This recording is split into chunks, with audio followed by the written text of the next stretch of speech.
शारदीय नवरात्रि की शुरुआत 15 अक्टूबर इतवार से होने जा रही है। नवरात्रि के इस पर्व के दौरान 9 दिनों तक मां दुर्गा के 9 अलग अलग स्वरूपों की पूजा की जाती है और 9 दिनों के लिए मां दुर्गा को अपने घर में स्थापित किया जाता है। उसके लिए मां दुर्गा के सामने अखंड ज्योति प्रज्वलित की जाती है। बता दें कि नवरात्रि के दौरान अखंड ज्योति के कुछ नियम भी होते हैं। अगर उन नियमों का पालन सही से ना किया जाए तो माता रानी रुष्ट हो जाती है। उन नियमों को जानने से पहले हम अखंड ज्योति का महत्व समझ लेते हैं। घरों में कलश स्थापना के बाद अखंड ज्योति प्रज्वलित की जाती है। अखंड ज्योति का मतलब है ऐसी ज्योति जो खंडित ना हो।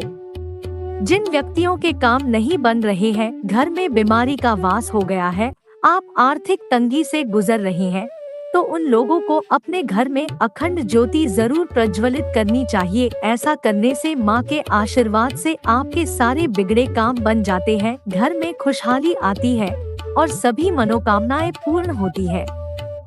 इसलिए अखंड ज्योति को काफी सावधानी से रखा जाता है ताकि हवा के कारण बुझे नहीं। नवरात्रि में अखंड ज्योति का बुझना अशुभ होता है। समय समय पर दीपक में तेल डालते रहना चाहिए और उसे हवा से बचाकर रखें। हमारे शास्त्रों में अखंड ज्योति प्रज्वलित करने के कुछ नियम बताए गए हैं। उन नियमों को बताने से पहले चैनल को सब्सक्राइब जरूर कर ले। पहला नियम है कि अखंड दीपक जलाते समय उसे कभी भी सीधे जमीन पर नहीं रखना चाहिए।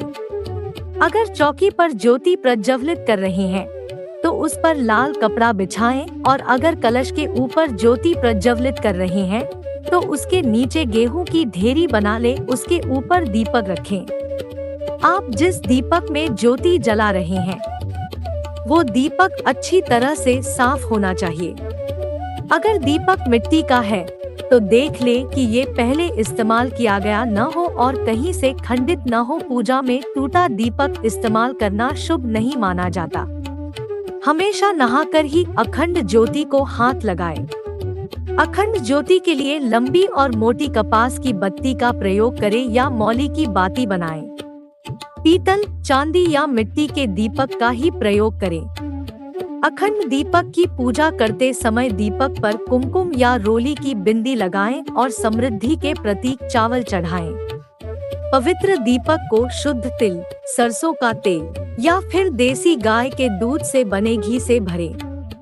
अखंड ज्योति को मां दुर्गा के दाईं ओर रखना चाहिए। अगर दीप में सरसों का तेल डाला गया है तो उसे बाईं ओर रखना चाहिए। ज्योति की देखरेख के लिए कोई ना कोई उसके पास जरूर होना चाहिए। ज्योति प्रज्वलित का मतलब होता कि 9 दिन मां आपके घर में विराजमान है।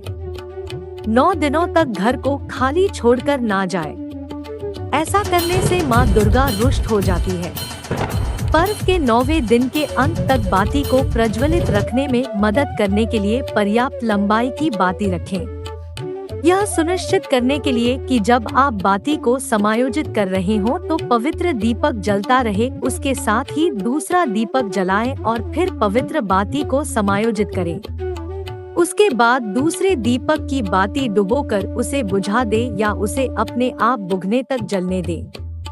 अखंड ज्योति प्रज्वलित करने से पहले भगवान गणेश, मां दुर्गा की आराधना करें और मां दुर्गा मंत्र ओम जयंती मंगला काली, भद्रकाली कृपालिनी, दुर्गा क्षमा शिवा धात्री स्वाहा, स्वधा नमोस्तुते का जाप करें। जैसे ही दीपक में घी या तेल कम हो तुरंत डाल दे। जब तक घर में ज्योत जल रही है तब तक घर में प्याज, लहसुन और ना ही नॉनवेज भोजन का इस्तेमाल करें। 9 दिन बाद दीपक को बुझाएं नहीं बल्कि उसे खुद ही बुझने दें।